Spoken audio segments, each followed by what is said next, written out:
First tonight on News 3, the DeForest Village Board discusses the next steps after the controversial police chief rejects a severance package.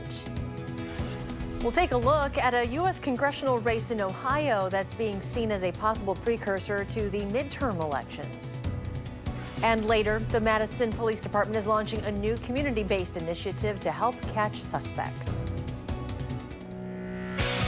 This is News 3 at 10. Thanks for joining us tonight. Eric is off this week. The DeForest Village Board is discussing if their chief of police should remain in that role after he made racist comments on video that recently surfaced online. Our Keely Arthur has been following the story, and she joins us live from that meeting with the latest. Keely? Well, Furseth initially offered to resign, but then rescinded that offer. Tonight, the village board is in closed session right now discussing what to do next. One of their options could lead to Furseth's termination. Oh, baby, I got a car alarm on my Impala. In May of this year, this video posted on YouTube in 2015 surfaced. In it, you can hear DeForest Chief of Police Dan Furseth mocking a group of African-American men. An action that could cost him his job. Tuesday night, the DeForest Village Board listened to the public's take on what to do next. 3 people spoke, all against Furseth staying in his role as chief. The first, Greg Jones, head of Dane County's chapter of the NAACP. The characterization of the African-American man by the chief not only defies the department's statement on service, professionalism, and protection, but also creates a grave concern about the chief's ability and willingness to serve people of color in this community. The public speakers included a representative of the Law Enforcement Leaders of Color Collaboration. She asked the village board to move forward with the next step, which would be for the police commission to review the case and ultimately decide whether to fire Furseth. We trust your ability and offer our support to identify a pool of candidates who have demonstrated their ability to embrace diversity and proven leaders who can and will actively engage with communities of color to support efforts to diversify the Village of DeForest Police Department.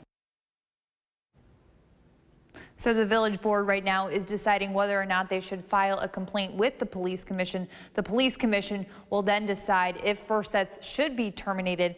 Now, inside that closed session meeting before then, I talked to some of those members. They said this could be a very long night. So we will be sure to bring you whatever they decide on channel3000.com or on News 3 this morning. Keely Arthur live tonight in DeForest. Keely, thank you. The family of a missing Madison man who was last seen overseas in Europe is giving us an update tonight on their search efforts.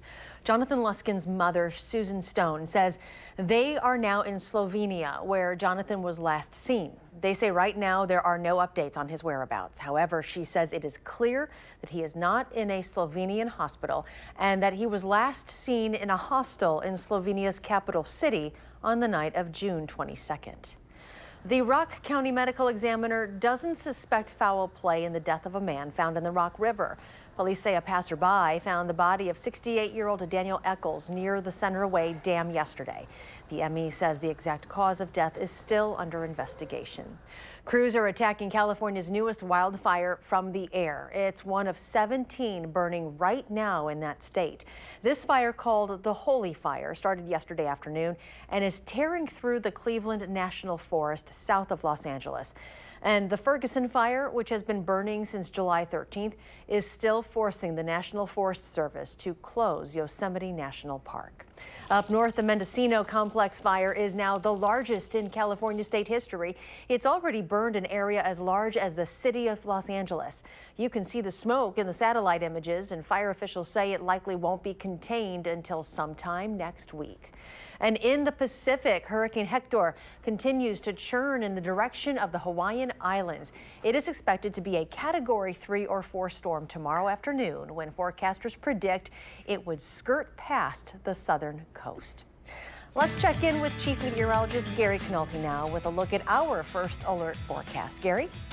Well, Charlotte, we're continuing to watch Hector out in the Pacific Ocean as it passes just to the south of the Hawaiian Islands. Right now, about 370 miles east-southeast of South Point, the southernmost tip of the Big Island of Hawaii. But you can see how the storm has been churning in that direction, moving west-northwest, now starting to jog a little bit more toward the west. But maximum sustained winds are 130 miles per hour, moving to the west at 16 miles per hour.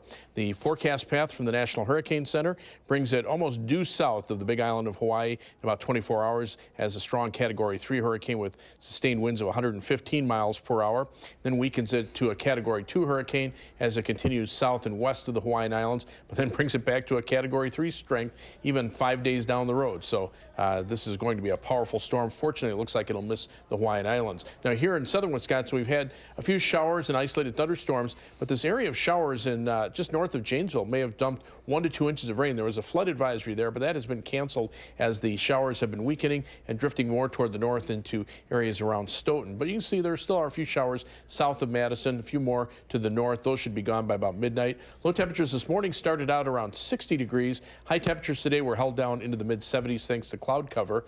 Current temperatures are in the middle to upper 60s, but they're approaching the dew point temperatures that are in the middle 60s to around 70 right now. So we're starting to see some areas of fog. Visibility is between about 5 and 10 miles over southern Wisconsin. Some areas a little bit less than that, especially over west central parts of the state. So expect some areas of fog as the showers end overnight. Temperatures dropping into the lower 60s by tomorrow morning. Tomorrow, though, will turn partly sunny, and that will warm us back up to a high of 83. That's your first alert forecast. Gary, thank you. A Portage man has been sentenced to probation time after being found guilty of causing the death of his neighbor's dog named Pepe. 38-year-old Andrew Collette pleaded no contest to one charge of mistreatment to animals causing death. The owner of the dog says Collette was in her family's home installing speakers and believes he abused the dog then. A decision has been made in the controversy over the name of the Porter Butts Art Gallery at UW-Madison. The gallery was named after a man who belonged to a 1920 student group called the Ku Klux Klan. That's reportedly not to be confused with the real Knights of the KKK. It was just, quote, unfortunately named. After a pushback between students and the family, they've come to a positive agreement to rename the Porter Butts Gallery to the Main Gallery. Porter will be honored through a kiosk somewhere else in the building where there is less student traffic. The two men accused of robbing the Culvers right off the Beltline last summer, leading to the death of a contractor, have both pleaded guilty to felony murder. According to Madison.com, those men are 26-year-old Xavier Fleming and 33-year-old Nicholas Ivy.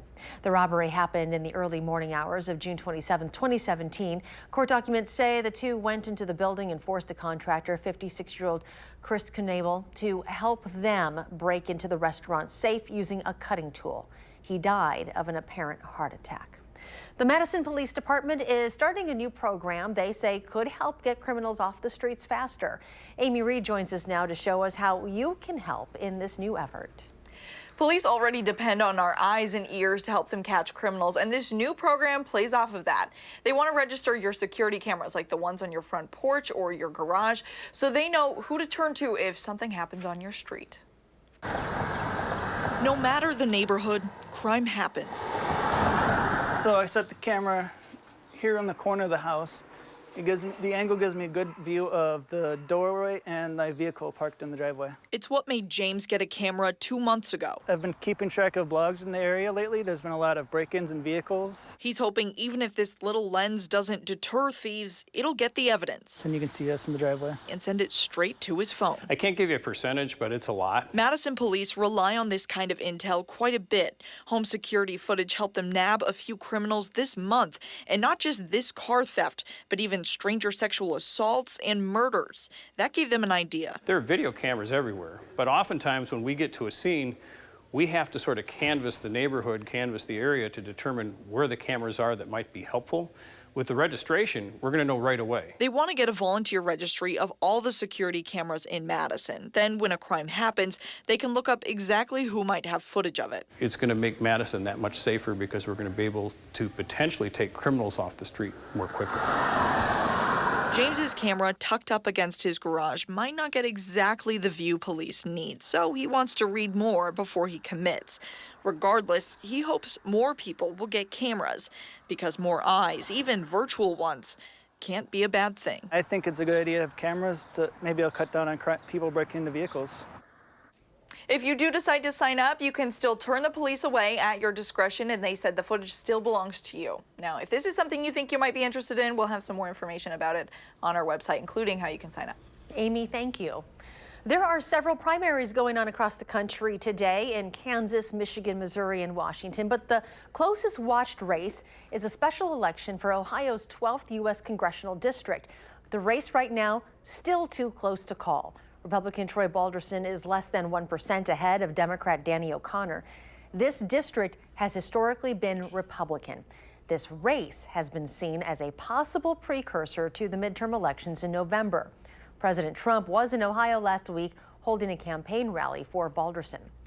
The West Hollywood City Council unanimously approved a resolution last night urging the Hollywood Chamber of Commerce and Los Angeles to remove President Trump's star from the Walk of Fame because of his, quote, disturbing treatment of women and other actions. However, the council says they are powerless to actually remove it. The vote came after a man took a pickaxe to the star last month. The star was also previously vandalized days before the November 2016 election. The Trump administration says it will go ahead with imposing 25% tariffs on $16 billion in Chinese imports starting August 23rd. The list of items is heavy on industrial products. The new taxes are in addition to 25% tariffs that took effect July 6th on $34 billion in Chinese products. China has responded with retaliatory tariffs. Wisconsin's primary is 1 week from today, and tonight we are getting a closer look at the candidates in the Republican primary race for U.S. Senate. The winner will face off against Democratic U.S. Senator Tammy Baldwin in November. Kevin Nicholson calls himself a political outsider. He's a Marine Corps veteran, businessman, and father of 3. He lives in Delafield. Leah Vukmir is a mom with a cause from Brookfield. She's a nurse and has been elected to the state assembly and state senate. Each is making the case that they would be the best to take on Baldwin. Because I'm the proven, consistent conservative. I haven't just talked about being a conservative. I can actually show you, based on my record, I'm a strong, feisty mom with a cause who has stood up for our values and our principles here in Wisconsin. Well, it's going to take an outsider to win, to beat Tammy Baldwin, to be sure. And again, my body of life's work, right, from my time in business to my time in the Marine Corps fighting in Iraq and Afghanistan, my time as a husband and a father, it's built out a life where I've challenged myself, I've put myself through the paces so I actually learned how to solve the real big problems. Their Democratic opponent, Tammy Baldwin, has served as a U.S. Senator since 2013. She was the first openly gay person elected to the U.S. House. She's from Madison and previously served in the state assembly. Still to come tonight, the Dane County Airport announces a new nonstop flight starting this month. And who bought the Brady House? With a little bit of controversy added in. That's next at 10.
Welcome back. The Dane County Airport has announced its newest nonstop destination, Phoenix, Arizona. The airport says it's the 18th nonstop flight they have. Frontier Airlines is adding the new service on November 17th, and there will be 2 weekly flights to Phoenix Sky Harbor International Airport. Flights will depart out of Madison on Wednesdays and Saturdays. In consumer news, an unexpected move today on Wall Street. Tesla chief Elon Musk says he is considering taking the company private. Musk tweeted he had secured funding to take the all-electric automaker private at $420 a share, which is far above its current stock price. HGTV is the winning bidder for the Brady Bunch house. The network plans to restore the beloved piece of TV history to its 1970s glory. Former NSYNC member Lance Bass initially thought his offer on the house was the winning one, but he later learned his offer had been rejected for a more lucrative bid. The house in Los Angeles is listed just under $2 million, but the sales price has not been made public. Tonight is National Night Out, and around the country, folks are taking a break from the daily routine and celebrating as a whole with their community. In Madison tonight, the city's police department put on an event at Warner Park. They say it's a way for the city to connect firsthand with its first responders and build trust within the community. The things we're trying to accomplish is, having our officers meet people and kind of get to know them and them know us, on that human aspect. This is the 35th year for National Night Out. Beloit, Middleton, and Verona also held citywide celebrations tonight. And Gary's back with a look at your forecast. About 80% of us stayed dry this evening, and there were about 20% that got rain. About 5% had some heavy downpours, and that was really? the areas just north of Janesville, just a very small area. So just because it wasn't raining at your house doesn't mean that it wasn't raining hard somewhere else. And you can see exactly what I mean. This is just over the last 12 hours. Maybe about 1 to 2 inches of precipitation fell just to the north of the city of Janesville and just to the south of Milton. But as we widen out the view, you can see the rest of southern Wisconsin. Lots of areas had little or no rain, or just a few sprinkles, just some very light precipitation up to about 1/10 of an inch in the areas of green. And then farther to the south, there was also a band of some heavier thunderstorms that went through this morning and afternoon across parts of northern Illinois, where flash flood warnings were in effect for parts of the Chicago area. That band picked up about 1 to 3 inches of rain. But as you take a look at Doppler track right now, the showers are starting to die out. The showers that were on the Janesville area have weakened. A few more have developed over the southern portion of Dane County, but you can see about 90% of our viewing area right now is rain-free, and even the showers up to the north are just about falling apart. So these last ones are trying to hold on, but I think by about midnight they should be gone.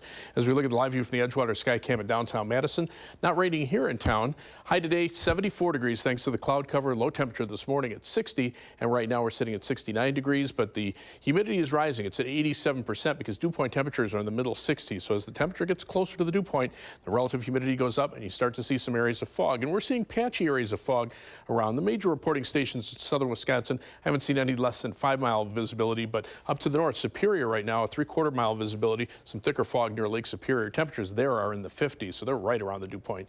High temperatures today only around 80 in the northern part of the state, mid-70s here because of the thicker cloud cover. Current temperatures are mainly in the 60s. It is warmer out to the west of us, and I think tomorrow we'll see temperatures about 10 degrees warmer, probably climbing into the low to mid-80s. 62 for the overnight low temperature as the showers end, some areas of fog forming. For tomorrow, up to 83 for a high under partly sunny skies. As we look at future track, those last showers moving on out overnight, some areas of fog, low temperatures in the lower 60s. Tomorrow we turn partly sunny, high temperatures climb into the lower 80s. Tomorrow night, partly cloudy with low temperatures in the middle 60s. And then on Thursday, look for a high in the middle 80s, but we could see a couple of showers and thunderstorms pop up in the afternoon and early evening hours. As we take a look at the 7 to 10 day forecast, those temperatures stay in the 80s. In fact, they'll be in the middle 80s right through next weekend. Possibly a shower or thunderstorm chance Friday or Saturday. Sunday and Monday should be dry, and then another chance for some thunderstorms in the middle of next week. Those temperatures don't fall, though. They stay right around 85 and go up a little bit more toward the end of next week. Nice and steady. Right. Thank you, Gary. You're welcome. The Badgers under the lights for the first time in fall camp. Paul Chris tells us how it all went down next in sports.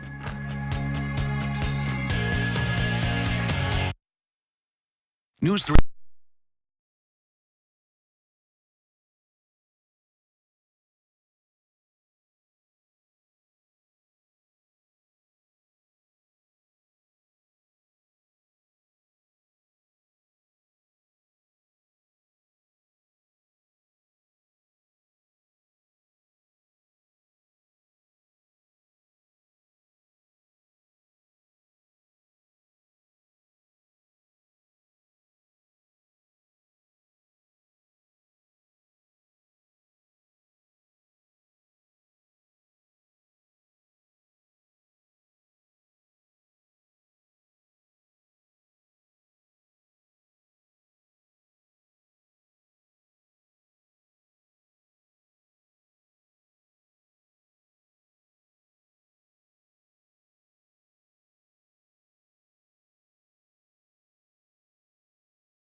Okay, well, evidently Badgers head coach Paul Chryst truly isn't paying attention to anything except what happens in his locker room. He told us tonight at practice that he hadn't seen his offensive lineman modeling on the front cover of Sports Illustrated. Okay, so tonight, the first practice under the lights at Camp Randall, which is the time of day when the Badgers home opener will be played, 8 p.m. against Western Kentucky on August 31st. Now, Wisconsin expected to have a very balanced offense this season, with Jonathan Taylor leading the backfield and Quintez Cephas with a core group of wideouts. And Coach Chryst liking what he sees from them so far.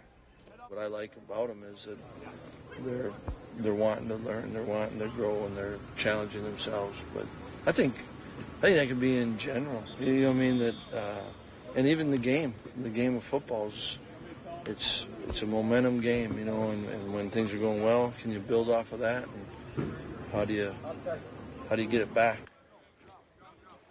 Well, we probably won't be seeing any of Aaron Rodgers at the Packers' first preseason game on Thursday. Green Bay hosting the Tennessee Titans at Lambeau. But what we will see is a battle under center for the QB2 spot between Brett Hundley and new guy Deshaun Kaiser, who played for the Browns last season.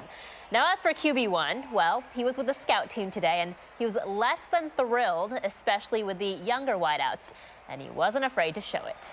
It was one of the worst card sessions we've had. I don't know how you can make it any simpler. We literally have what the play would be in our terminology on the card. And the effort level is very low, especially what I'm accustomed to having run that period for a number of years. So it's not a good start for us on the carded period. Yikes. All right. Well, the Brewers filling the 40th and final roster spot with the addition of right-hander Ariel Hernandez. The Brewers claiming him off waivers from the Dodgers. Now, the 25-year-old is assigned to AAA for now. He had 29 strikeouts and 24 1/3 innings for the Reds this season. Padres at Miller Park today. Brewers getting off to a quick start here. Jesus Aguilar with a big home run to start in the first. That's a 2-run home run, and it's 2-0 Brewers early on.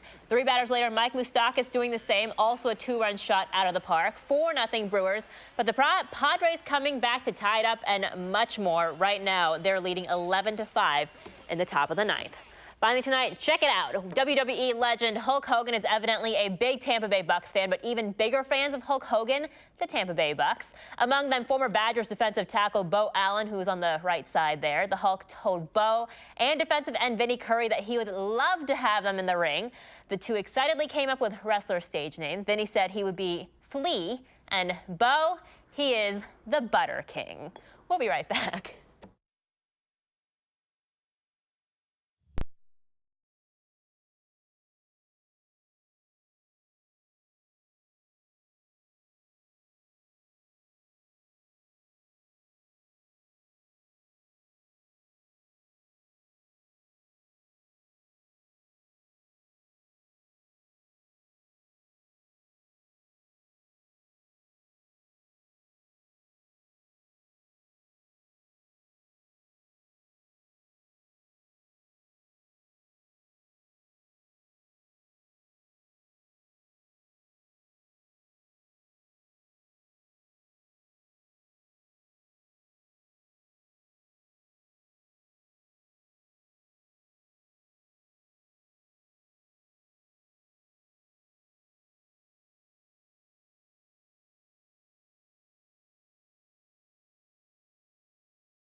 Finally tonight, a man in northern Wisconsin got some pretty good video of a rare albino buck. This video was shot in Boulder Junction, that's up in northern Vilas County. He says he spotted it at dusk right along the side of the road. That'll really stand out. How pretty. My goodness. That is an amazing find. Well, they've got some fog up there. We've had a couple of showers around here, and that's just adding a little moisture to the air. The showers, though, starting to fall apart. Visibility is right now between 5 and 10 miles in some fog, but there's thicker fog in northern Wisconsin. Otherwise, 7 to 10 day forecast, temperatures mid-80s all the way through next week, maybe upper 80s by the end of next week. Some humidity, a couple of thunderstorm chances. Most of the time it'll be dry. All right, thanks, Gary. Thanks for joining us. Do something good, and we'll see you back here tomorrow. Making plans that are weather dependent? Get an accurate 12-hour, even a 10-day forecast. Download the Channel 3000 First Alert Weather app and start planning.